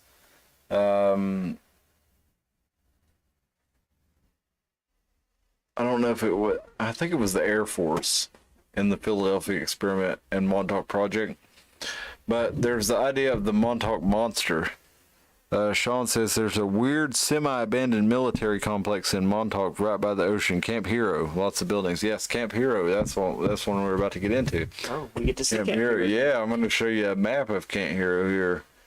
Let me find that right quick. And there were several things that would tie into Stranger Things. Here's a map of Camp Hero. It was a military area by the Atlantic Ocean, and you can see right here how close it was. And there were rumors that the U.S. government had been conducting experiments in psychological warfare in Montauk after either Camp Hero or the Montauk Air Force Station began to bubble up in mid-1980s. I was just making sure they can see it, so just know your hotkey does work. And Used to spend my summers there when I was a kid. Montauk Oh, is wow. long on. Oh, tell us about it, Sean. Tell us all about it, Sean. Damn, we might need to have you as a guest. And Are you part of this project? yeah, really, did they Were explain you on- responding to us? Did the CIA talk to you? Well, part of this was that there were missing children. There were missing children. The abducted kids. Nichols explained in his book where with his what do you call it? His memories that were Repressed. repressed. memories. Yeah, his repressed memories that were found in his hypnosis. He continued to experiment with Duncan, who was a powerful psychic, and that no one had suspected that he was a man from the distant past inserted to a new body. He tried to harness his adept subject's powers into the Montauk chair to conduct mind control experiments using special radio dishes at Camp Hero. This is where the adult children come in. Now, in his book, Nichols writes of other boys being brought in and experimented on, and some were sent through a portal into the unknown of space-time. And Stranger Things lifts this theory, the name known as the Montauk Boys. Since Nichols and Bielek started speaking their regained memories, the Long Island men have rediscovered that they were frequently abducted from their homes by Camp Hero scientists who wanted to break them psychologically so that they could implant subconscious commands. So this is from the New York Post, or no, this is from Thrillist.com. And there really were some missing kids from this I area. wonder if there's a site called Bummer where it's just bad news. I would say there is. Oh, you I mean, we should look up bummer.com. We might find something we don't want. it's like drums. They're all just British asses. Bummer. Specifically for men in the British. It'll be a British porn site for sure. It's just bummer. Bummer.com. Oh, that's pretty good. If there's not A British ass fetish site called Bummer. if there's not one, there should be You one. have our permission, folks. If there's not one, there should be one. Sean, if you haven't started one yet, please start it. Bummer.com. Well, he says his mother had a house at on that island, or what are we talking about? Camp? Really? My mother had a house there on Montauk Island, or on the coast there. Camp Hero, I guess, or something. He used to spend his summers there when he was a kid. Sean said Montauk is in the tip of Long Island. Interesting. Just the tip. Are you familiar with Silver Dollar Lake? No, I'm not. Tell me about I'm it. wondering where that's at. It's like a, I want to say that's what it's called. It's like a lake when you go above like top view helicopter or whatever. It's a perfect circle, and I forget what it was used for, but it's probably a satellite dish under there in all reality. But it's a perfect circle, and they call it Silver Dollar Lake. I'm pretty sure. The Montauk Monster. It's kind of like the three-eyed fish on The Simpsons. Well, it was an animal carcass that washed ashore on a beach near the business district of Montauk in New York, and it washed ashore in 2008. Let's see. Let's see if we can find it on Wikipedia real quick. Okay, Here's the picture. Yeah, here we go. Is it real? Well, this was a mysterious carcass that washed ashore. What I'm saying is, like, who found this? Is that legitimate or? No, I'm pretty sure it's. I mean, I don't know. I mean, I only seen pictures that were, posted on the internet. Don't you so dare it's show hard to me really something tell. unless it's completely vetted. No. But this was found in 2008, and of course, it made its rounds around the internet really quickly. And this was called the Montauk Monster. And the Montauk project supposedly took place in the early 70s and 80s, or the late 70s and early 80s. Looks like it's wearing a wristband, doesn't it? There's something definitely looks strange about it. I never noticed. There's several things like strange about it. Well, I mean, I definitely see some teeth. That looks like it. Honestly, do you see this right here? And I'm sorry, I'm gonna have to go back to the Google image again. I need you to circle this face here so people can see what you're talking about. You see, point the beak out. See the beak nose right there? You see the little closed eye? That's a skegsy. Skegsy? What's a skegsy? Go to the plus sign up top in the Google, and I want you to type into the Google skegsy. Type that the best of your ability. A skegsy is a creature that's on the black crystal or the dark crystal, and they're the things that have the crystal and they whack it with the sword. And they have the competition. A skegsy defines people who smell as if they have just enjoyed 6 poached skegs and or use their own saliva to put out cigarettes. They smell skeggy. That's hilarious. That's Alrighty. Okay, skeggy. Urban. Go to type in dark crystal and then start typing the skegsy. Dark crystal, and you're gonna see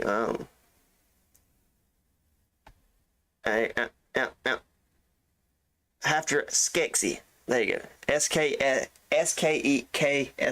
That's a skegsy.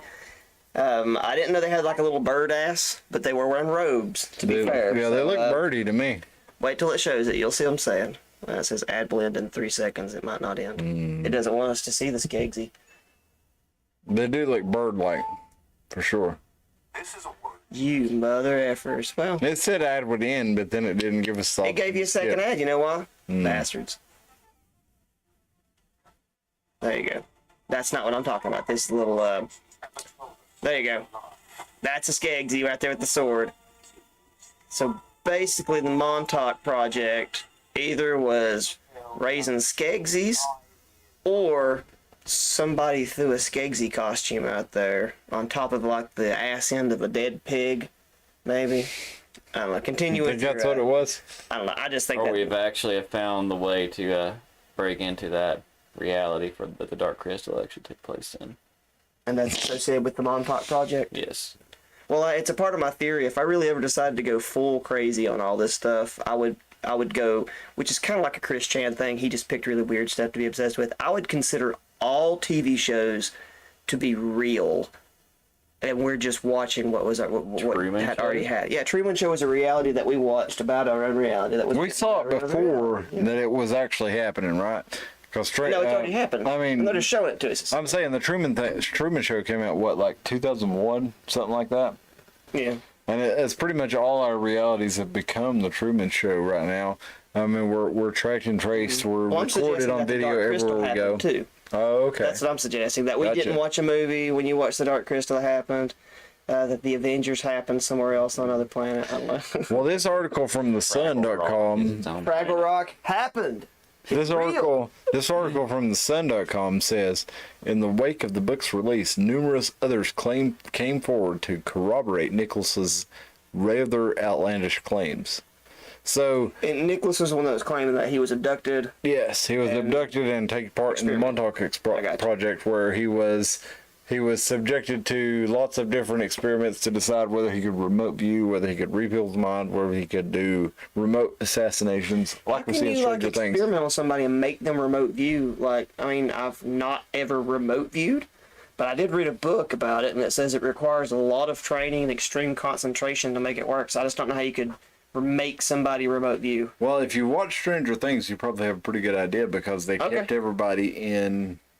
They kept all their subjects in the movie or in the show, whatever you want to call it. And they made them remote view? Yeah, they would put them in a, what you call that tank? Deprivation tank. Yeah, sensory deprivation tank. Deprivation. Yeah, where they would actually zone out and get rid of all the outside influences from their external reality, and they would remote view, and they would actually be able to affect that reality, whether it was by remote assassination or remote spying or just affecting things in that reality. But they're in like a program though, right? Where they're going into all this. Because I'm saying like his story is they were coming and taking him. What are they like abducting him in different periods, or he was in like a program? Is that what you're saying? Well, in Stranger Things, there was, for example, the girl 11, who was one of the main characters played by Millie Bobby Brown. She was sent in to watch Russians at a distance through the remote viewing program, and then once it was determined she was able to watch them and spy on them, they said, "Can you kill someone in this state?" Okay. And there were people in the Montauk experiment who said that this was the way that experiment was done. So there were the Stranger Things, basically everything in it is based on reports that come from the Montauk Project. Okay. So whether those are real or not, nobody knows, but that's where they got the ideas for this program. And I think it's the same thing with the Firestarter. We got Firestarter coming out new too, but it was in the early 1980s. This came out with Drew Barrymore as Firestarter, and I think it was a Richard Bachman, which is Stephen King's pen name, or may have been Stephen King, as Firestarter, who kind of brought this at mainstream. You didn't really see a lot of stuff like this. What? Sorry, that last part made me laugh. There you go. It says, did the days Montauk? Yes, didn't they? Came from Plum Island. Yes, Sean. Plum Island is in the Long Island Sound, close to Montauk. Allegedly, animal experiments are done there. When I was a kid, I flipped out when I saw Granny Clampett on Green Acres. That's the part I just read out of nowhere. Well, that's our neck of the woods, is Mrs. Clampett there. Yeah. Granny Clampett, she was from East Tennessee. The Not Beverly Hillbillies were. Not just the... Well, the Beverly Hillbillies was, what was her name? Daisy Mae Moses was her name, and she was from East Tennessee. But the Beverly Hillbillies were from East Tennessee, and... North Carolina. That's Mayberry, never mind. Yeah, that's Mount Airy up there, Andy Griffith. I was thinking the Beverly Hillbillies from like Limestone, Tennessee, but I could be mistaken. Plum Island is in the Long Island Sound, close to where Montauk allegedly animal experiences are done, or experiences, I guess it means experiments, are done there. And they say that's where Lyme disease came from. Ticks, I heard that. Yeah, from ticks that escaped from Plum Island. But Stranger Things, Escaped, they get in. I thought like it was kind of like a... well, I guess the way I heard it explained was it was kind of like a Tuskegee experiment where they intentionally gave black people syphilis just to see what would happen. They, kind of like, let's intentionally give people ticks and stuff, but not tell them it's a new disease just because. Right. Like I knew somebody that got Lyme disease, and they thought she had Bell's palsy because the whole side of her face was sagging, just like Bell's palsy. And it turned out it was something to do with Lyme disease. It causes weird nerve blockages. Irene Ryan, yeah, that was Granny Clampett's real name. Daisy Mae Moses was her name on the show. Irene Ryan was the name of the actress that played Granny Clampett. I never knew either one, to be honest with you. I knew Granny Clampett. Yeah, dude. Jed Clampett's mother-in-law, she was Daisy Mae Moses. And Irene Ryan was who played her. And she was amazing. I really loved watching her. And if you missed out on that show, Beverly Hillbillies is... I mean, it goes back to... I mean, it was kind of making fun of people in our area, but at the same time, it was pretty realistic about the way some people from here were. So, Well, I think if you like at some point, if you don't develop the ability to laugh at your own culture, yeah. I mean, like it's laugh with everybody, and then life's a whole lot easier that way.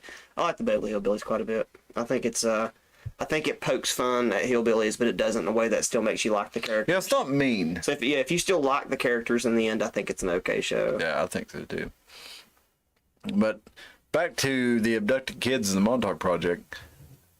Nichols continued to experiment with Duncan, who was such a powerful psychic that no one suspected he was a man from the distant past inserted into a new body. What have we got into? I think we might have jumped into the wrong article. Well, it says there are towns in Connecticut north of Plum Island called Lyme, Old Lyme, New Lyme, etc. This disease was named after these towns because that's where it started appearing. They were making fun of the city people. Yeah, that's right about the Lyme disease in Connecticut. Now I was born in Connecticut. And, Are you my CIA agent? No. yes, I must be.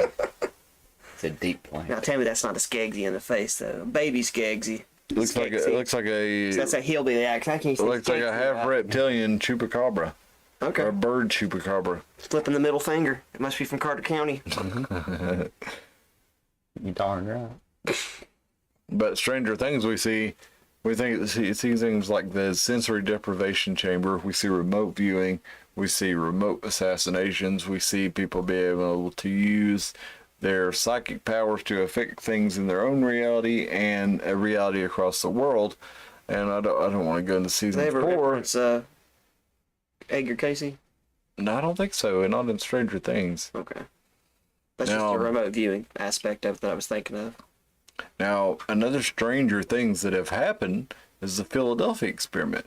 And now during this experiment, the U.S. military is said to have conducted a series of tests where they took they were trying to take a naval ship and render it radar invisible, but they were also trying to render it visibly invisible. So they did these supposed tests in the naval shipping yard in Philadelphia, where they were trying to fool the Nazi radars, so they could transport goods to Europe undetected. And the U.S. military, including the Navy, has never confirmed the existence of this experiment. They've never said it was real. I was wondering who Angie was. I'm sorry, guys. We'll get to it in Angie. just a second. Anyone, not Angie. Oh, at the top, if you go back, they were making fun Oh, of city does people. Angie know? The hillbillies always seem to be more wise. Does Angie? So I was like, who's Angie? Does Angie know what happened to the carcass of Montauk? The Monster? carcass of the Montauk monster. Made bacon out of it. Skeggsy sandwich. I don't know. He has a list. Who found it, I guess, would be the good question. And Well, Then you find out what it is. it makes me wonder about the Demogorgon in the Stranger beak. Things. It doesn't have a beak, no, but it is a strange monster that appears on the beach. And in Stranger Things, we kind of have the Demogorgon who appears out of nowhere at the Hawkins National Laboratory. Well, they had a national laboratory there in the Plum Island complex. They had one at the Montauk. And so it's no wonder that people come across these, or that these theories develop, when we have secretive government laboratories. We have evidence of experiments such as things like the Tuskegee experiments, where they let the men suffer with the symptoms of syphilis. and that's just to name a few. There's Instead, they were a lot trying of those to. studies. Yeah, they said they were trying to heal them, but really they were just watching them and let them suffer with syphilis, and to see what happened. And we see lots of experiments like this over the years. And the Nazis, and we have Unit 731 in Japan, who were doing these things. They were doing experimental biological weapons, where they would just basically see what would happen to the human body if you put it through untold horrors. And so a lot of the things we see in Stranger Things were born from that, and we see them, and they make their way through popular culture, film, television in the 80s, because this is when these things were coming out. And somehow people were connected in the 80s to these ideas. And we saw things like Firestarter, where they explored these ideas. And I think it was because it was popular in the culture at the time, because I know around the time that remote viewing, which would be the Edgar Casey side of it, around the time that he became popular, you also had those like traveling shows where they would go and the women would make the tape. I forget the name of the girls. There was a set of women that would go around and do these psychic road shows. And just those sorts of things alone really made psychic powers and remote viewing really popular. And I don't know where I saw this at, but I would cite it if I said that the reason those things were popular was the same reason I was talking about the Ouija boards becoming popular. It's because a lot of people were dying. You know, it was Great Depression. People needed, I don't know, the supernatural. Even if it's not just because of good times. You know, hard times tend to make people lean into the wackier side of it a lot too. You know. So, anywhooters, where's the Demogorgon come from? Because the face of it looks more like when it gets all eaty, like whenever he's about to eat somebody, his face opens up, you know. Yeah, when the teeth get a little too, that it came out around the same time when I saw that, and I was like, they're both doing the same face. Yeah. So, we see Firestarter around the same time, and then we see the Demogorgon sharing properties with both of them. And it was as we get later into the Stranger Things, we see other things like, I thought one of the things that was particularly interesting about it is they had the Russians as a bad guy. And over the last, I don't know, since 2012, that's when Mitt Romney was running for president, and he was saying the Russians are the real bad guys. And then in the 2015-16 election, you had Obama saying the Russians were the bad guys, and Hillary saying it all the time. Yeah. Do you think? I mean, I get where you're going with that. Like, do you think? Because it could be which camera are we at here? Could be predictive programming, or do you think it's because in the 80s the Russians were considered the bad guys? Because that was like the Cold War era. And I've wondered about that too, because they were the main bad guys in the 1980s. We had Red Dawn, where we were talking about the Russians invading. Goldeneye. Yeah. Well, I mean, yeah, but that was a constant fear after after the 50s, when you had I even read it in his voice. China, okay?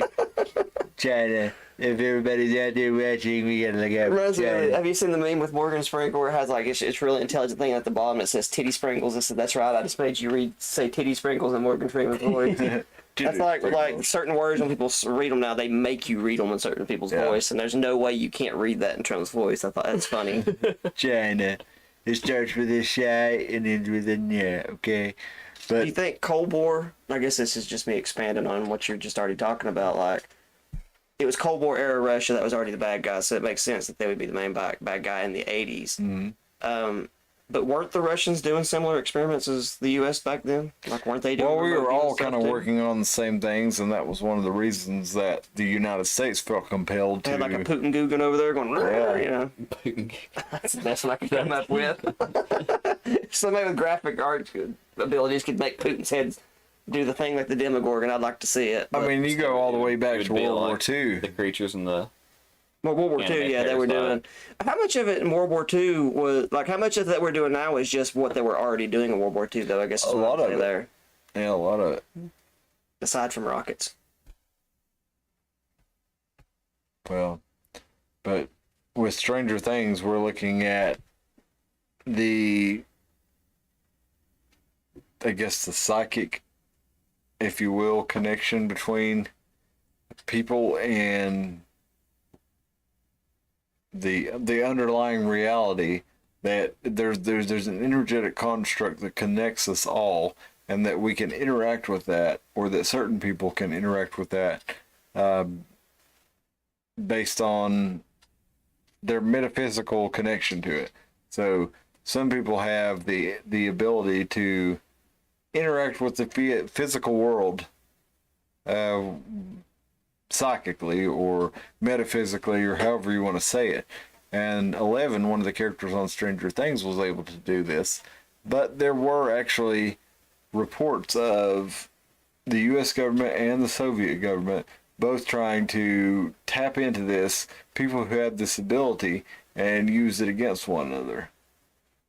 Do you think people like James Randi are around and held up by the CIA to make people not look into psychic powers? Because it's literally, it's like, okay, let's assume they do exist. I'll be the devils on this one. Okay. Psychic powers do exist. Let's just pretend that. Couldn't anybody kind of figure that out on their own? Kind of like, you don't have to have a teacher to learn how to sing. If you have the ability, you can train yourself on a level. So anybody could train their psychic abilities. So I'm assuming you know who James Randi is. I do not. Okay, we'll do. We can do an episode on him one time. It's pretty interesting. Is he the guy that got smacked? No. Okay. James Randi was a magician who got really tired of seeing con artists. Okay. And he decided to go out there and start busting them. He busted Peter Popoff and a couple other ones by going and figuring out what they were doing. But there's people in the conspiracy circle that say people like James Randi and other debunkers are only propped up by the CIA to make psychic people look stupid, so lay folk will inherently believe that they couldn't be psychic, so they never even learn how to use the force, so to speak, you know. Gotcha. Freddy Krueger doesn't show up if you don't even know he exists. Why would he? I don't know, maybe he's bored, you know? Get lonely. Get tired of dreaming, want to come home to reality every now and then. Peter Pan wants to land. Flying with scissors. Well, if we never feel it really finished what the Philadelphia experiment was, Cream cheese. and it was an idea. I held that in the last time because you're going. I couldn't do it this time. Word vomit. To make his ship disappear from radar and visibly, and the idea and the reports were that somebody supposedly some sailors started going crazy. Others were fused with the ship when it came in. Okay, so instead of making this thing invisible, they said they transported it somewhere else entirely. And then when it came back, the sailors who were on it were some of them were fused with the ship. Some of them were just crazy. Well, that sounds horrifying. Yeah, it does. And there are several movies about this. Most of them titled "The Philadelphia Experiment." There was Or one loosely, if we want to go with the 1997 great, The Event Horizon. You could definitely base it with that, you know, since they were using wormholes to travel through space-time. Sean asks, what do you think of Uri Geller, the guy that used to bend forks with his mind, allegedly? He, if I'm getting this correctly, he was one of James Randi's biggest, he was his biggest nemesis. Uri Geller, if you've never heard of him, he would go around and he would take silver spoons. Her Incubus lyric better than watching Geller bending silver spoons. Anyway, and he would wiggle the end of it, and he would make the spoons melt, and they would fall into two pieces. He had a series of what James Randi called parlor tricks. I don't know, Sean. Yuri seemed to get pretty upset when James got on him a couple times. I'm not saying people can't do stuff like that. There is no spoon. There is no spoon, though, right? I don't know. I wasn't there. But I can't bend spoons. But I'm wanting to say that he accused James Randi of replacing his spoons or something like that with a totally different kind of spoon or something. And James Randi was saying he's using trick spoons that when you heat them up, they bend. But there was another guy that showed I'm pretty sure it's James Randi showed another way that he would do it. Was when he was distracting with this one, he'd take the other one and take it and then bend it down here, and then you slide of hand to make it look like he had bent them at crazy directions and stuff. But all of this that you're talking about would be connected to the Montauk Project, because these guys wouldn't have been bending spoons and needing to be debunked to begin with if the psychokinetic stuff and remote viewing wasn't so popular in the mainstream culture already. I got something to read to you here. Duncan summons a monster. From the Montauk Project, Experiments in Time. This is by Nichols. We finally decided we'd had enough of the whole experiment. The contingency program was activated by someone approaching Duncan while he was in the chair and simply whispering, "The time is now." At this moment, he let loose a monster from his subconscious, and the transmitter actually portrayed a hairy monster. It was big, hairy, hungry, and nasty, but it didn't appear underground in the null point. It showed up somewhere on the base. It would eat anything it could find, and it smashed everything in sight. Several people saw it, but almost everyone described a different beast. So that is from the book experiments in time, the Montauk Project experiments in time. And he says they had to smash all the equipment that powered the Montauk chair before the beast disappeared back into nothingness. The Montauk chair. What is that? Like, I keep hearing you guys saying that. Like, it's almost like a. I don't know. It's going to be a chair. But go ahead. Sorry. Like, that's a weird way of putting it. You know. That's a good question. I don't know. Let's look up the Montauk chair. Montauk chair. I'm just wondering, like, for some reason, I'm imagining like the, imagine the electric chair on what is it, the Lawnmower Man? We go, and all of a sudden he like transfers into the electrical system. I got nothing in Google on the Montauk chair. No Montauk chair. Well, something about Montauk dining chairs. They must not want us to know about it. But it was just quoted several times, so I just thought that was an odd way of putting. It's obviously a device that they're using, right? Yeah. So. You know, it's funny, we've not had, since we talked about last week, we talked about Pfizer and Big Pharma, our views and hours watched went, pew! Well, it's also because I showed my pee-pee on the last episode. Dang, that must be Got it. us, Must be it turned everybody off. They were like, man. It's like he ain't packing. They were like, man, we were expecting a full-on meat spin. What we got was a mushroom spin. Y'all were talking about the damn Elizabethan monument and the Peter obelisks. Well, we keep coming back to peckers every now and The then. Montauk chair, which uses electromagnetics to amplify psychic powers. If I would have been patient, they would have answered my question. Yes. Never mind. A subject called Duncan was found to have psychic capabilities, Nichols claimed, and was then able to manifest objects just by thinking about them. The first experiment was called the Seeing Eye, he wrote. With a lock of a person's hair or other appropriate objects in his hand, Duncan could concentrate on the person and be able to see as if he was seeing through their eyes, hearing through their ears, and feeling through their body. He could actually see other people anywhere on the planet. So we see kind of like voodoo. It sounds a little bit seer stone, like with the dude that founded the Mormons. He would put a stone in a hat and he'd put his hand on it. And I'm pretty sure there was a thing where he had to have, like, if you gave him like a remnant of something, he could do a seeing stone thing. But yeah, Sean, you did miss him. I missed Tim's pee-pee. After the live thing, Sean Cliff went in and went, nope, we can't do that, and cut it out. I cut Tim's pee-pee off. Well, no. Circumcise that event from happening. We had to circumcise the video. Well, listen, we're almost 2 hours. Just the tip. And it went by before you know it. Well, yeah, it is.